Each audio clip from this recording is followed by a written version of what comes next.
sé que algunos trabajan y trabajan y trabajan. Bueno, les tengo buena noticia. Esa semana no vamos a tener la reunión de mitad de semana, es decir, no va a haber reunión el miércoles 13, ni tampoco vamos a tener la célula. De manera que ustedes puedan sacar el tiempo, pueden trabajar ese miércoles hasta que les raye el sol si quieren. Pero el viernes vengan al seminario, vamos a tener una gran celebración y el sábado no se pierdan el servicio porque vamos a pasarla muy bien. Vamos a comer palabra y vamos a comer también comida del Salvador, de Guatemala, de Costa Rica, de Colombia. Vamos a pasar un gran tiempo. Pero pues están todos invitados para que vengan. ¿De acuerdo? Sí, preguntas.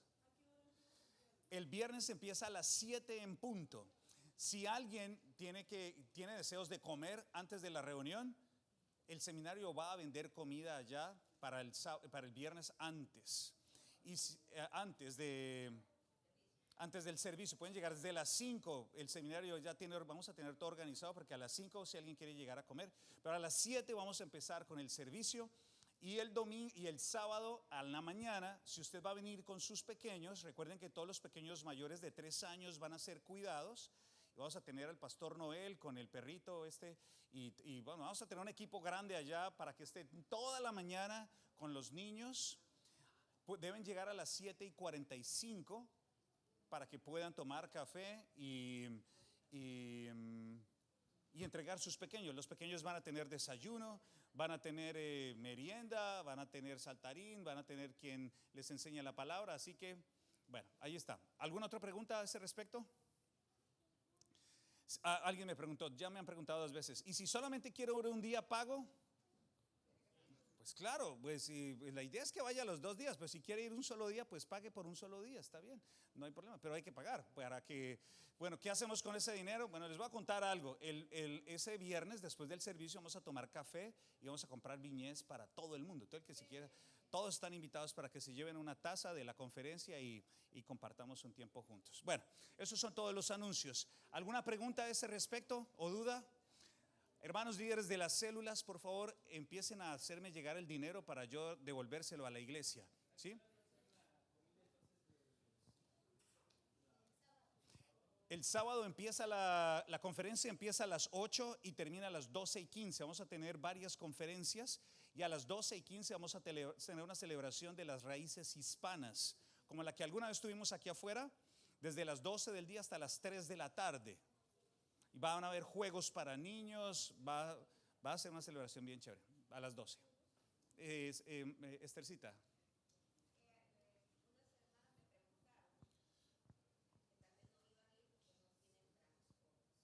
Ajá. Claro. Bien, si alguien necesita transporte, me puede decir a mí, yo tomo su nombre y después molesto a alguno de ustedes para que lo lleve.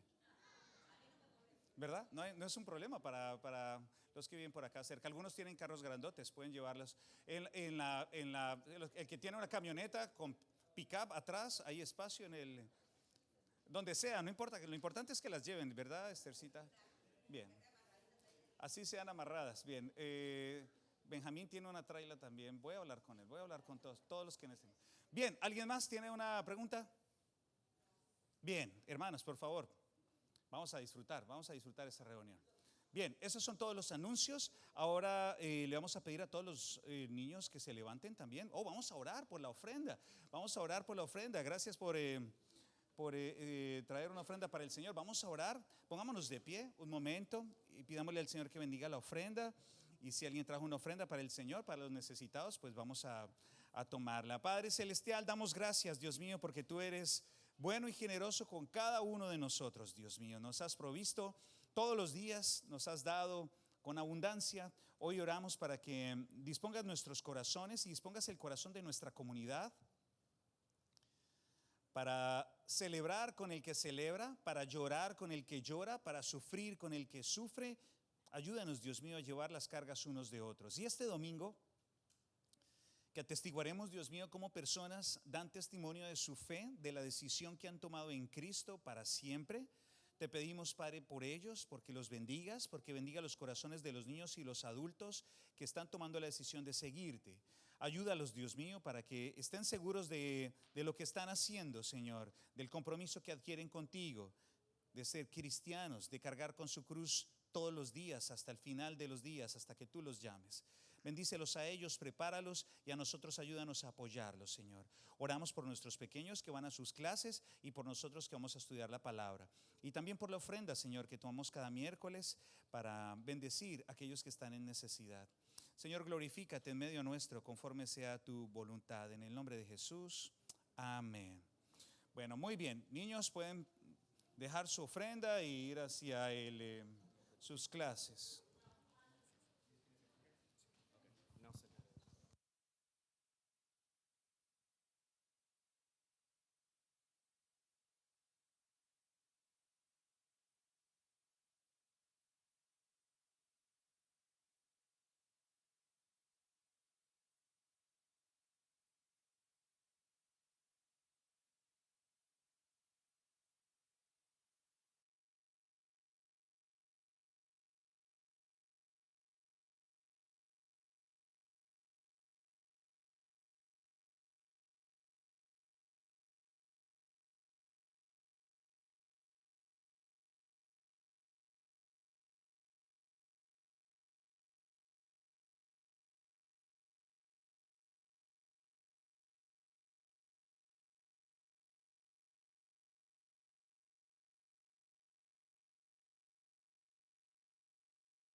Bueno, sí, me escuchan todos, ¿verdad? Bien, hoy vamos a tener una aventura sobre un tema complicado, así que espero que me presten mucha atención. Saben que, bueno, ya oramos, ¿no? Esta semana hemos visto unos, vamos a ver, arranca. Hemos visto unos documentales de animales con mi esposa. Nos gustan ver documentales de animales y nos dimos cuenta de una particularidad con unas tortugas. ¿Han visto las tortugas? Las mamás tortugas acostumbran a dejar sus huevos, ¿dónde?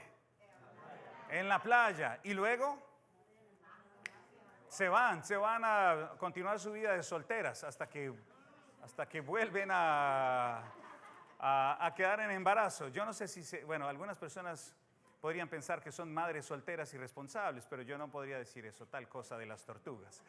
Pero lo cierto, mis hermanos y hermanas, es que las tortugas dejan sus huevitos allá y duran más o menos en eclosionar, ese es el término, entre 50 y 130 días, que en meses es ¿cuánto? Más o menos. Entre mes y medio y 4 meses, más o menos. Ahora, hasta 130 días, si está haciendo mucho frío, se demoran más los huevitos en salir. Ahora, una vez las tortugas nacen, adivinen qué hacen. Se van para el mar, así es, se van para el mar. Ahora, estuvimos conversando con mi esposa, ¿quién le dijo a las tortugas que se fueran para el mar? ¿Alguien sabe? ¿Les enseñó su mamá? La mamá estaba soltera, ya se había ido, ya no estaba. De hecho, la doña tortuga había dejado abandonados sus huevos, digo abandonados, es un decir, los había dejado allá hacía 45 días, mes y medio o 3 meses, quizás más. Entonces, ¿cómo una tortuga pudo saber que apenas nazca tiene que salir al agua? ¿Cuántas veces conoció la pequeña tortuga el agua? Nunca, ni siquiera sabe qué es el agua salada. Ahora, estas tortugas salen de inmediato al agua y mientras van saliendo, pues algunas se las almuerzan los animales. Y encontré un artículo que se dio, fue publicado en el 2011 no sé cómo traducir eso muy bien, digamos, biología actual o algo así, biología actual. Y ellos dicen que las tortugas recogen firmas magnéticas que les ubican en su posición en el espacio.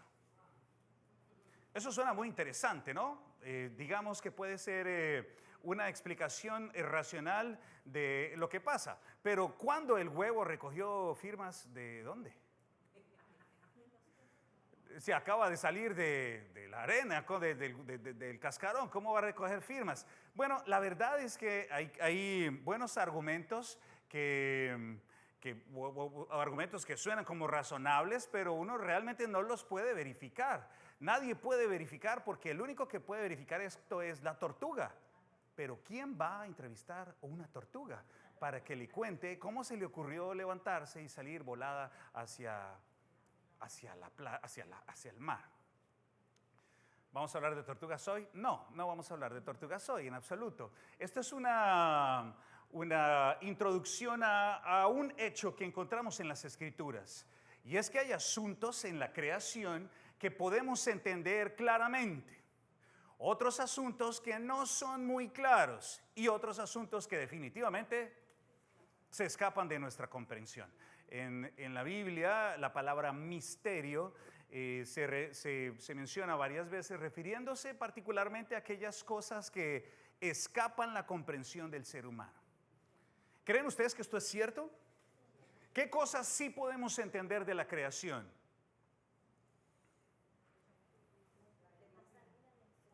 El sol, ya sabemos que la Tierra no es el centro del sistema solar, ¿verdad? Hay cosas que ya sabemos que los árboles cambian el carbono en oxígeno y cosas de ese tipo, ¿verdad? Conocemos la gestación, conocemos todas estas cosas. Hay cosas que más o menos podemos entender. ¿Qué cosas no entendemos muy bien? Como cada célula, cuando una persona es embarazada, como cada célula forma el brazo. ¿Cómo se forma el ser humano dentro del vientre? Es una maravilla. Ahora, ¿qué cosas escapan a nuestra comprensión? La Trinidad, justo de eso vamos a hablar hoy. Bueno, ustedes saben que yo estudié algo de ingeniería hace muchos años y me dio mucha curiosidad algo. Y es que hay una gran fuente de energía disponible para todos nosotros sobre la faz de la Tierra y son los relámpagos. Pero no, sí, creo que es trueno, relámpago, sí, relámpago. Bueno, el trueno. Bueno, creo que el trueno es el sonido, el relámpago es lo que uno ve, en fin, pero ustedes me entienden. La cosa es que este asunto se descarga sobre la faz de la Tierra con una gran cantidad de energía, pero el ser humano no puede crear un condensador o una batería suficientemente grande para alojar toda la cantidad de energía que hay allí. Eso escapa a mi comprensión, no puedo entenderlo. En las Escrituras tenemos, perdón, ¿cómo el mar no se sale de la orilla? Eso es interesante también. ¿Cómo no se sale? ¿Cómo no se mete? ¿Por qué hasta ahí? Bueno, en fin, hay muchas cosas que uno puede pensar y seguramente el ser humano que tiene respuestas para todo, ¿verdad? Para todo, inclusive para encontrar el eslabón perdido que no se ha encontrado, también lo ha encontrado ya sabe cómo es la cosa. Bueno, el ser humano también puede indagar sobre asuntos divinos que son un poco confusos. Hoy vamos a hablar acerca de la Trinidad. Y cuando piensan en Trinidad, ¿en quién piensan o en qué piensan? ¿Qué viene a sus mentes? Tres, muy bien. Yo coloqué en Google Trinidad y salió Trinidad y Tobago. Ahí salió Trinidad y Tobago. Bueno, también salieron unos flamencos, pero no les quise poner los flamencos. Pero eso, cuando pongo Trinidad en Google va a salir eso. Cuando ustedes piensan en Trinidad, ¿en qué piensan? En tres, ¿verdad? ¿Alguna abuelita de alguien aquí se llama Trinidad? ¿O algún hermano se llama Trinidad? ¿No? Una tía se llama Trinidad. Bueno, eso es un nombre. De pronto, quien tiene una tía le va a sonar a su tía. Piensa en Trinidad, la Trinidad. Bueno, vamos a hablar un poco de la Trinidad hoy día y la próxima semana discutiremos por qué todas estas cosas que estamos hablando son relevantes, son importantes. Pero hoy vamos a hablar de esto porque las últimas 3 semanas hemos estado discutiendo, Nelson nos ha estado guiando en un estudio sobre ¿qué estudiamos las 2, 3 últimas semanas? El Espíritu Santo, Dios Padre y ¿quién más? y Dios Hijo.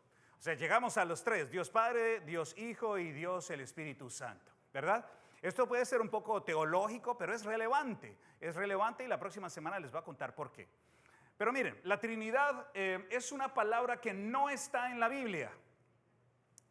Y quise iniciar con eso porque algunas personas dicen que la Trinidad no existe porque la palabra no está en la Biblia. Ahora, tampoco está en la Biblia la palabra evangelizar, no está. La palabra discipular no está tampoco. Tampoco la palabra amartiología, ni tampoco la palabra soteriología, pero son términos que utilizamos para referirnos a algunas cosas que probablemente nosotros entendemos, aunque no están en la Biblia, pero las usamos. La palabra Trinidad es probablemente la palabra más apropiada para entender entender la forma tripartita del único Dios al que nosotros servimos, según las Escrituras. Ahora, si a alguien se le ocurre otra palabra que no sea Trinidad, por favor, escriba un artículo sobre eso porque se haría la persona más famosa en siglos. Porque la primera vez que alguien formuló esta palabra se dio por allá en el siglo II. Tertuliano fue el que dijo, se le ocurrió esa palabra para describir esto. Dijo Trinidad. Y desde allí se vino la Trinidad. O sea, en los últimos quizás 19 siglos a nadie se le ha ocurrido otra palabra. ¿Qué tal saliera del pueblo hispano una palabra mejor para escribir la Trinidad? Bueno, eso sería fantástico. Yo me sentiría muy orgulloso. Vamos a arrancar de varias preguntas. ¿Cuántos dioses hay? ¿Están seguros de eso? 100%. Solamente hay un Dios. O sea que ya está esta primera pregunta resuelta. Muy bien. Ahora vamos a hablar de la unicidad. Voy a hablar de varias cosas. Probablemente suene un poquito parecido a lo que Nelson habló, pero va a ser como un resumen. Y vamos a ir viendo un poco acerca de esto. ¿Qué es la unicidad? Bueno. Estos asuntos son importantes, voy a hablar más de esto la próxima semana, porque hay muchas ideas que nosotros hemos ido adquiriendo con el pasar de los años, de pronto en las comunidades en las que nosotros servimos, o de pronto en la televisión, o de pronto en el Facebook, o cosas que pueden sonar muy interesantes de manera religiosa, pero no tienen soporte bíblico estricto. Cuando hablamos de unicidad, hablamos de la naturaleza de Dios, de que es solamente uno. El judaísmo y el cristianismo son religiones monoteístas. ¿Alguien sabe qué es monoteístas? Un solo Dios. Muy bien, es un solo Dios. Nosotros como cristianos y los judíos también tienen una certeza y es que hay un solo Dios. No somos politeístas. ¿Alguien sabe alguna religión que sea politeísta? Los budistas, los hinduistas tienen varios dioses de 4 patas andando por ahí, por aquí, por allá. El sintoísmo y otras religiones tienen varios dioses. Nosotros no tenemos sino un Dios. Okay. Ahora, tanto el Antiguo Testamento como el Nuevo Testamento hacen un hincapié explícito en que hay un solo Dios. Estamos de acuerdo con eso, ¿verdad? Ahora bien, voy a recordar un par de escrituras. Hay un solo Dios. Este texto nosotros probablemente lo hemos leído, ya ustedes están familiarizados. Dice, escucha Israel, el Señor nuestro Dios es el único Señor. Ama al Señor tu Dios con todo tu corazón, con toda tu alma y con todas tus fuerzas. Muy bien. Ahora, quiero que vayan pensando en que cada una de estas escrituras tiene una implicación frontal con algo, una implicación muy clara. Si decimos que hay un solo Dios, inmediatamente estamos diciendo que muchas comunidades o muchas expresiones de fe están completamente erróneas, equivocadas. Ahora, probablemente ellos van a decir lo mismo de nosotros, pero no es el caso. Desde este lado, nosotros observamos lo que dice el texto y tenemos argumentos para decir que solamente hay un solo Dios. Lo que nos lleva a pensar que, como dicen por ahí, no todos los caminos conducen a... Lo importante es buscar a Dios. No, lo importante no es buscar a Dios. Lo importante es buscarlo a través de la vía que Él ha decidido que debe ser buscada. ¿De acuerdo? No es porque cualquier camino nos lleva a diferentes dioses. ¿Cuál Dios? Ahora dice la palabra en Isaías 43. Ustedes son mis testigos, afirma el Señor. Son mis siervos escogidos para que me conozcan y crean en mí y entiendan que yo soy. Antes de mí no hubo ningún otro Dios, ni habrá ninguno después de mí. ¿Están de acuerdo con esto? Solamente hay un Dios. Muy bien. Ahora dice el Señor en Isaías 45:5. Yo soy el Señor y no hay otro. Fuera de mí no hay ningún Dios. Aunque tú no me conoces, te fortaleceré. Dice la palabra en Santiago 2:19, y ya si ustedes se dan cuenta, estamos leyendo un poquito del Nuevo Testamento. Tú crees que Dios es uno. Bien haces. También los demonios creen. ¿Qué creen? Que Dios es uno. Hasta los demonios creen que Dios es uno. Muy bien. ¿Y qué pasa con ellos? Tiemblan. Ahora, si los demonios tiemblan al saber que hay un solo Dios, ¿qué deberían hacer los cristianos? Al menos tener un mediano grado de reverencia para ese Dios único. ¿De acuerdo? Ahora bien, también dice en 1 Corintios, y aquí voy a concluir esta parte, sabemos que un ídolo nada es en el mundo y que no hay más que un Dios. Pues aunque algunos que se llamen dioses sean en el cielo o en la tierra, como hay muchos dioses y muchos señores, para nosotros, sin embargo, solo hay un Dios, el Padre del cual proceden todas las cosas, y nosotros somos para Él. Creo que es clara la escritura, ¿verdad? ¿Cuántos dioses hay? Uno solo. Ahora, escuchen esto, y aquí se va a complicar la cosa. Los cristianos somos monoteístas, ¿estamos de acuerdo? Eso quiere decir que no hay tal cosa como que hay tres dioses en el cristianismo. ¿Están de acuerdo? Varias expresiones del cristianismo afirman, se miran mutuamente y dicen, ustedes están como mal, porque nosotros somos unitarios. Es decir, nosotros creemos que hay un Dios, pero ustedes creen que hay tres dioses.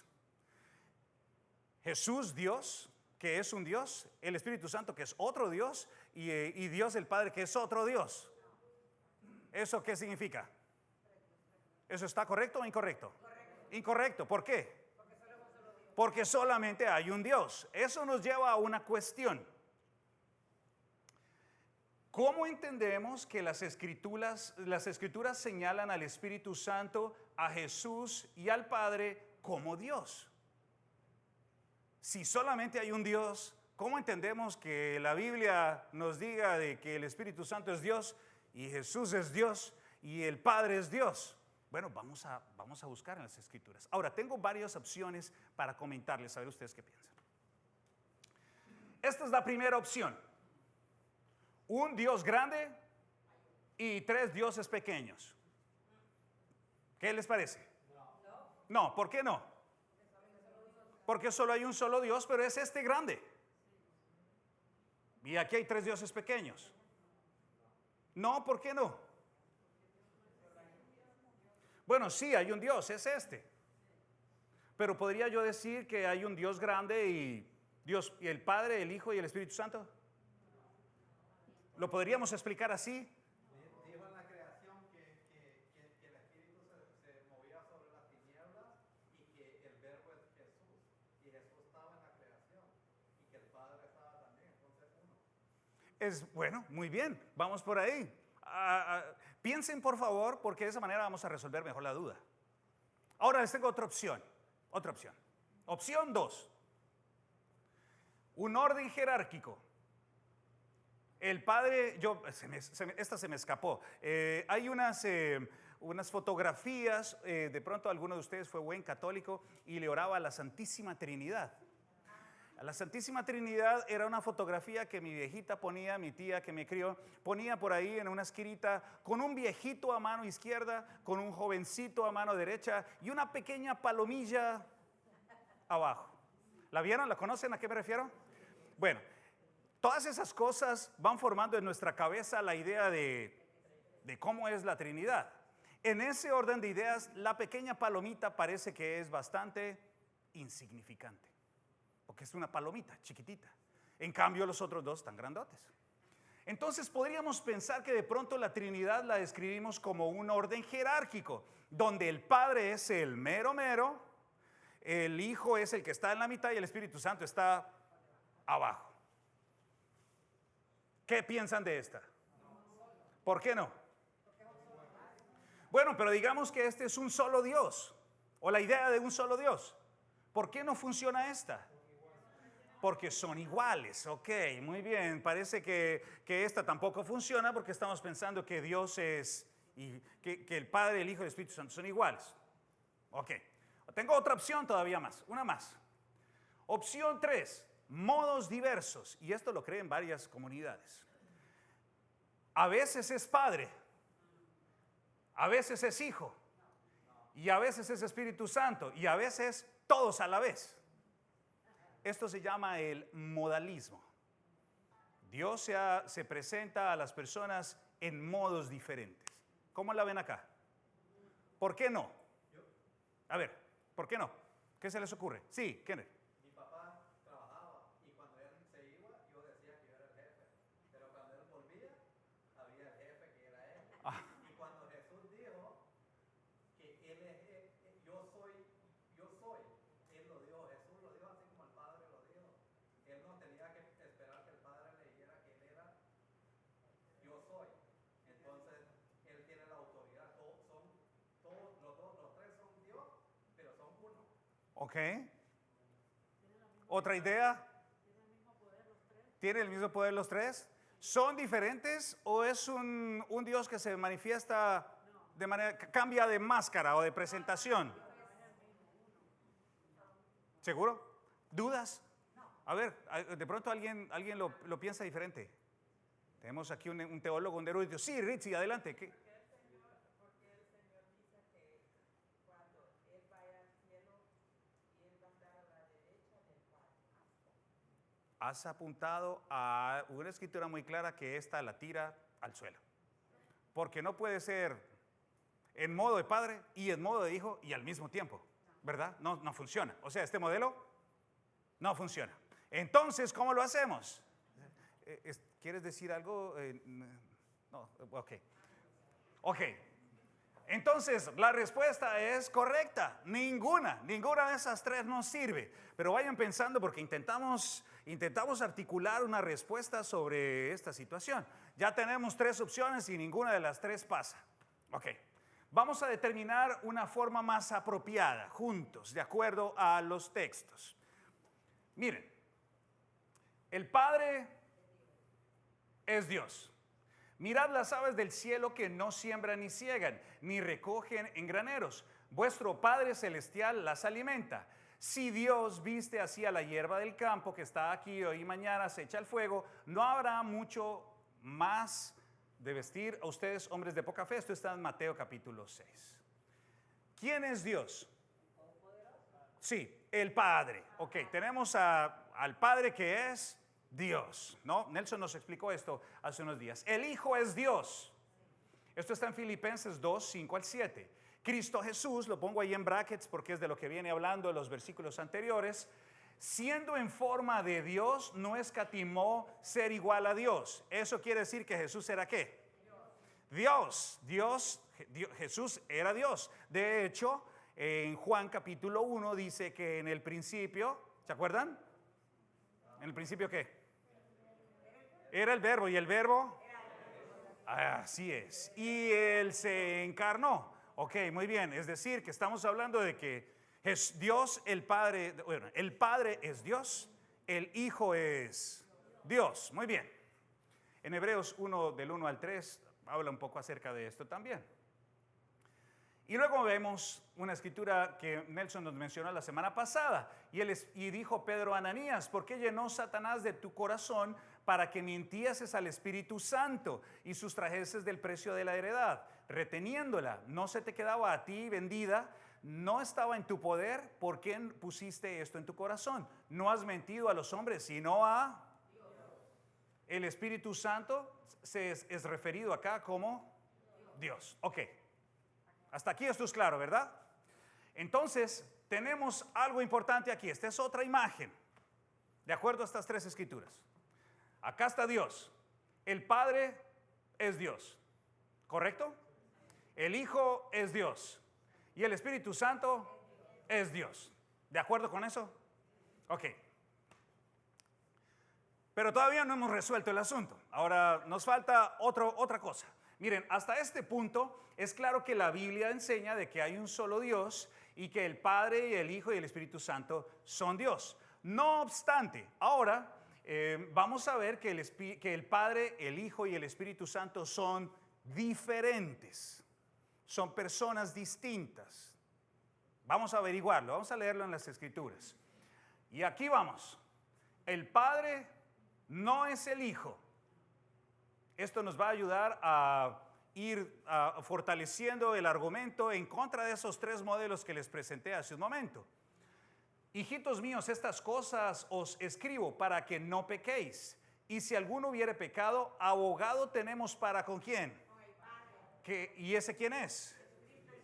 Ok, aquí tenemos dos personas diferentes. ¿El Padre viene a ser como qué? No. El juez o el determinador. ¿Y el Señor Jesús? El abogado, ¿no? Aquí tenemos como un aspecto legal, donde el Padre es quien determina la suerte del acusado, que es ¿quién? Nosotros. Si alguien peca, ¿a quién tiene que ir? ¿A la Virgen María, porque todos tenemos una madre? A Jesús, porque la Virgen María no puede interceder por nadie. ¿Quién era la Virgen María? ¿Alguien se acuerda? Así es. ¿Pecadora o no? Por supuesto. ¿Necesitaba del Cristo? Claro. El único que no necesita a Cristo es Cristo mismo, porque es el único que no tiene pecado, es el Cordero perfecto, ¿cierto? El resto de nosotros necesitamos un abogado, y ese abogado es Cristo. Aquí tenemos dos personas diferentes. Y escuchen esto. Y Jesús, alzando los ojos a lo alto, dijo: Padre, gracias te doy por haberme oído. Si el tercer modelo que planteamos, el que alguna vez es Padre y alguna vez es Hijo y alguna vez es Espíritu Santo, indicaría que en ese momento el Hijo dijo: Padre, gracias por haberme oído. E inmediatamente Jesús se convierte en Padre, vuela al cielo y dice, y escucha. Y luego dice, no, pues está bien. Y él baja otra vez en un monólogo y dice, oh, sí, ok, gracias por escucharme. No funciona. Aquí este texto nos indica que hay dos personas diferentes. Una persona es el Padre, otra persona es el Hijo. ¿Estamos de acuerdo? Ok, ahora, aquí. Ni el Hijo ni el Padre son el Espíritu Santo. O sea, ya integramos a alguien más. ¿Quién es? El Espíritu Santo, así es. Más el Consolador, o el Paracletos en griego, el Espíritu Santo, a quien el Padre enviará en mi nombre, Él os enseñará todas las cosas y os recordará todo lo que yo os he dicho. ¿Quién va a enviar a quién aquí? Dios al Espíritu Santo. Muy bien. En el nombre de Jesús. Muy bien, es decir que el Padre es el Hijo, ¿es el Espíritu? No, ni el Padre es el Hijo tampoco, ¿correcto? Luego dice aquí abajo, Juan 16:7, pero yo os digo la verdad, os conviene que yo me vaya, porque si no me fuera el Consolador no vendría a vosotros, mas si me fuere os lo enviaré. Muy bien. Aquí llegamos, mis hermanos y hermanas. El Padre es, el Hijo es, el Espíritu Santo es Dios, pero el Espíritu Santo no es el Padre, ni el Hijo es el Padre, ni el Hijo y el Espíritu Santo son lo mismo. Muy bien, eso suena un poco enredado, ¿verdad?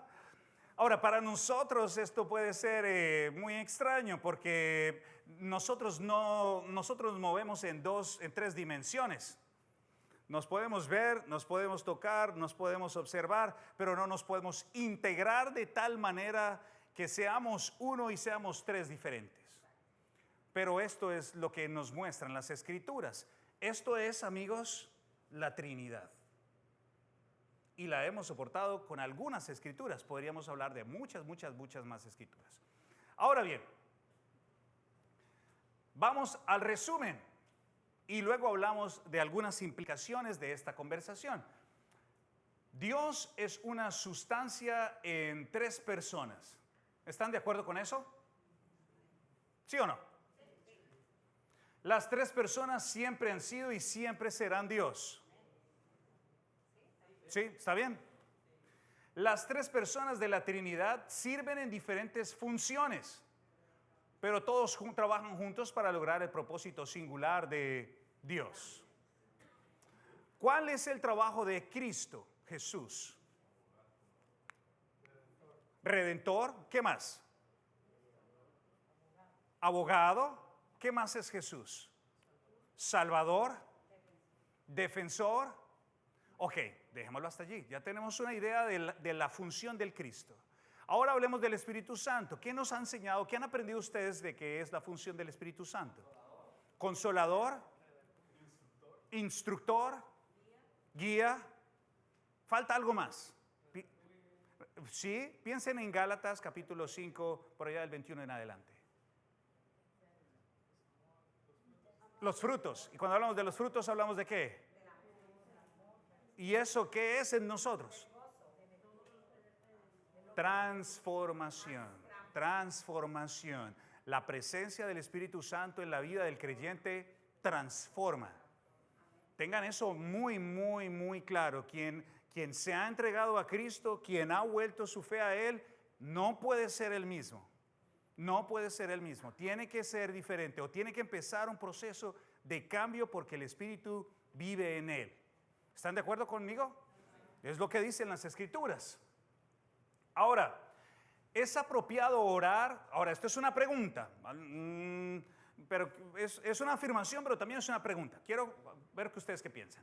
¿Es apropiado orar a cualquier persona de la Trinidad o a la totalidad de ellos colectivamente? ¿Qué dirían ustedes?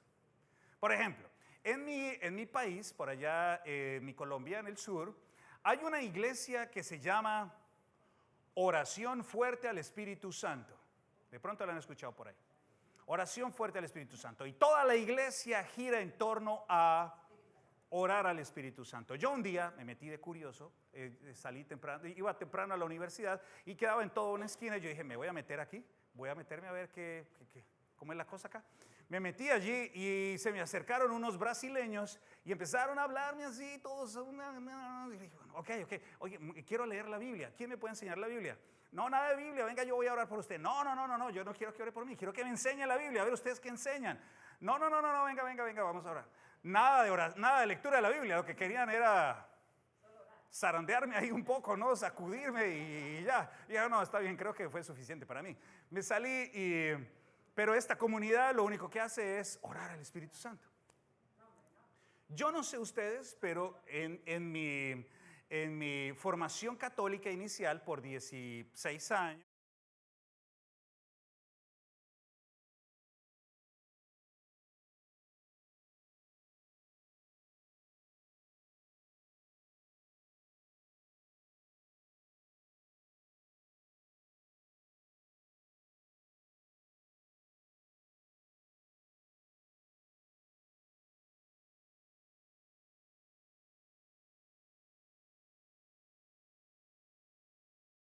de abogado,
¿Ok? En el momento que lo recibía al Señor Jesucristo como único Salvador, uno era bautizado, o sea, recibía el bautismo, o sea, recibía el Espíritu Santo, pero tenía que bautizarse en el nombre del Padre, del Hijo y del Espíritu Santo.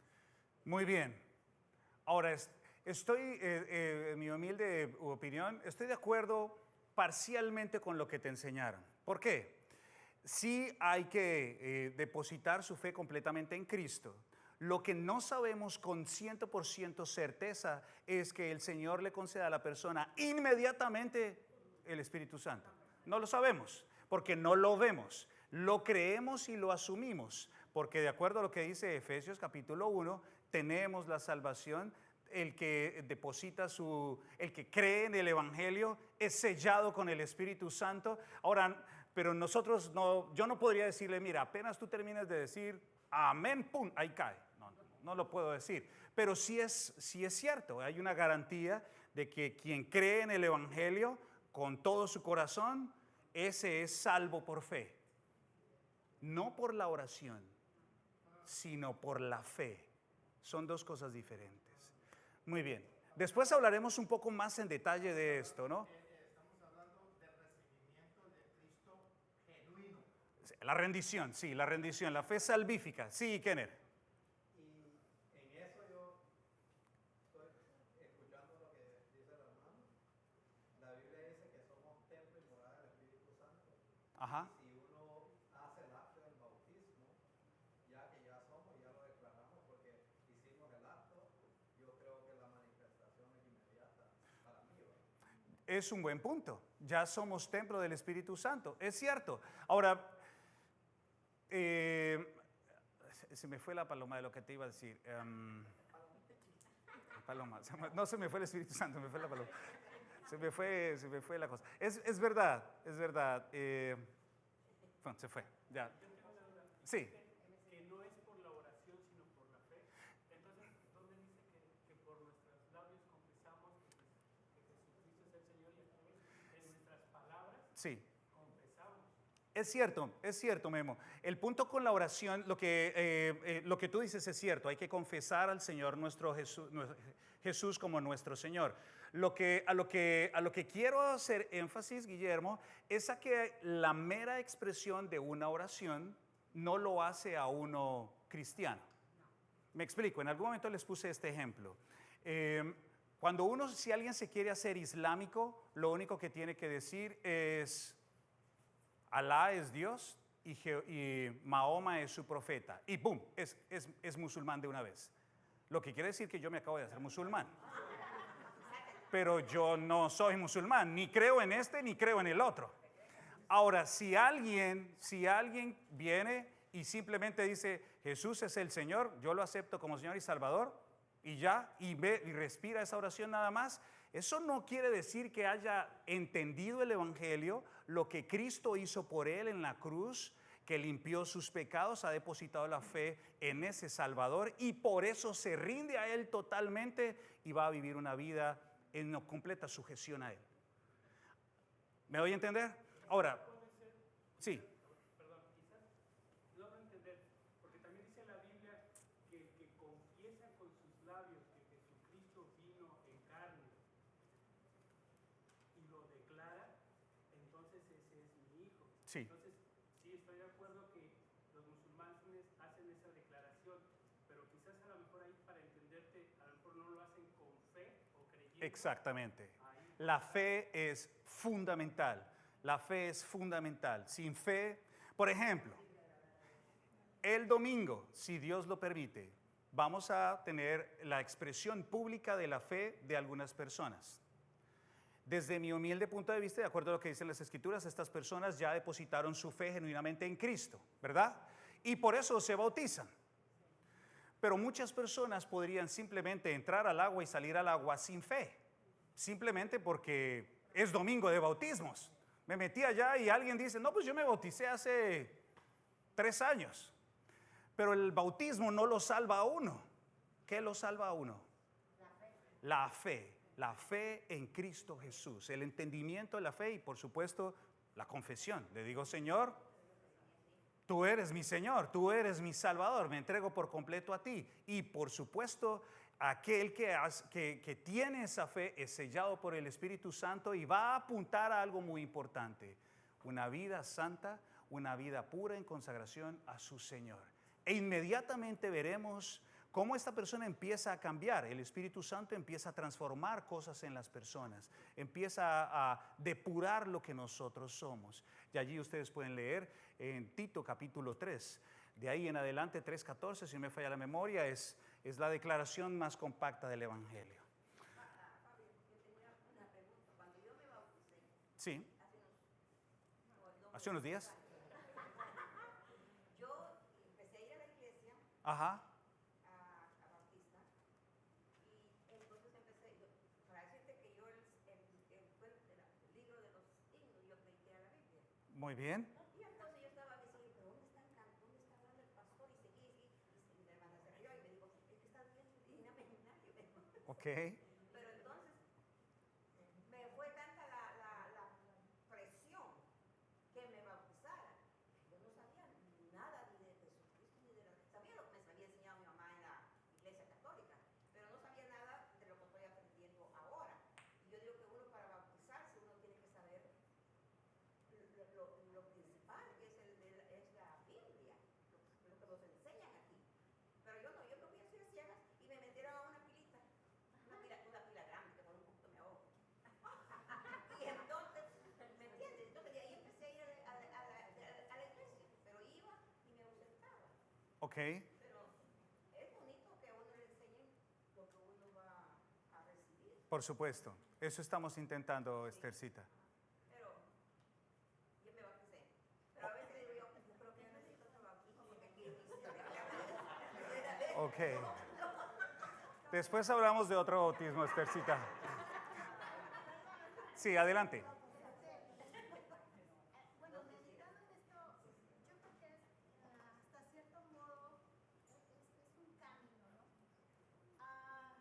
Dios trae a una persona, vamos a decir, a conocer a alguien, lo invita. Él necesita antes que nada esa nueva persona darse cuenta que él es un pecador, ¿no? Y la persona que lo está, digamos, discipulando, enseñando lo básico de la Biblia, le debe traer a esto, ¿no? Y cuando él se enfrenta a su realidad, entonces es cuando él quiere rendir su vida a Cristo. Entonces yo siento que en ese momento, con quizá lo más básico de la Biblia, ¿verdad? En ese momento es cuando se aplicaría el versículo que dice de la oración, que propiamente no es una oración mágica, estoy de acuerdísimo contigo, porque si yo traigo aquí, digamos, a un evento y por emocionalismo alguien se para y hace la oración, pues no conoce realmente nada y le puede pasar lo que a la hermanita, ¿no?